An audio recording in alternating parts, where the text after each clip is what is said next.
sank and he turned pale. But what he could do? Algu बहुत ज़्यादा घबरा गया और वो पीला पड़ गया, मगर अब वो क्या कर सकता था? The moment Juban became head punch, he realized his responsibility as judge and the dignity of his office. जुबन को जैसे ही पंच बनाया गया, उसको बिल्कुल महसूस हो गया कि उसकी क्या जिम्मेदारी है एज अ पंच, और उसकी जो उसको पंच बनाया गया है, उसका जो ओहदा है, उसकी क्या इज्जत है, उसको सब समझ में आ गया. Could he seated in that high place have his revenge now? और इतने ऊंचे पद पर बैठने के बाद क्या उसे अपना बदला लेना चाहिए? He thought and thought. उसने बहुत सोचा. No, he must not allow his personal feelings to come in the way of speaking the truth and doing justice. उसने सोचा कि मुझे जो भी कुछ मेरी पर्सनल फीलिंग्स हैं, मतलब मैं जो कुछ भी सोचता हूँ, उसको न्याय के आड़े नहीं आने देना चाहिए और उसको सिर्फ और सिर्फ सच का साथ देना चाहिए. Both Algu and Sahu stated their cases. They were cross-examined and the case was considered deeply. दोनों अलगू और साहू दोनों से कई सारे सवाल पूछे गए और पूरे केस को अच्छे से समझा गया.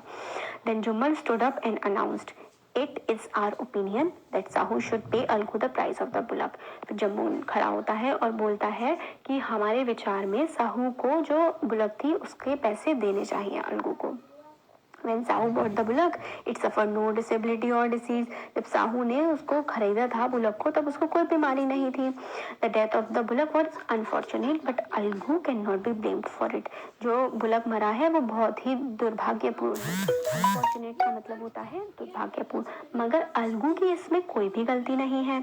Algu could not contain his feelings. He stood up and said loudly over and over again, "Victory to the punch. This is justice. God lives in the voice of punch." Algu खुद को रोक नहीं पाया और वो खूब जोर से खड़ा हुआ और बोलने लगा कि जो है जीत पंचायत में होती है सच्चाई की, और जो गॉड है, भगवान है, वो रहते हैं पंच की वाणी में.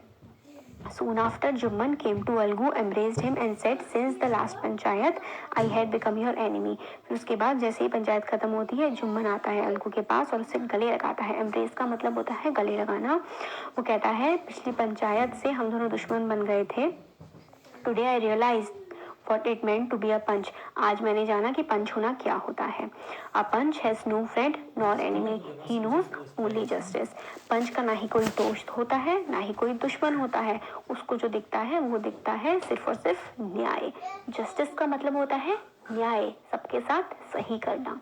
Let no one deviate from the path of justice and truth for friendship और एनिमिटी. क्योंकि वो ये कहता है कि किसी को भी भटकना नहीं चाहिए न्याय के रास्ते से.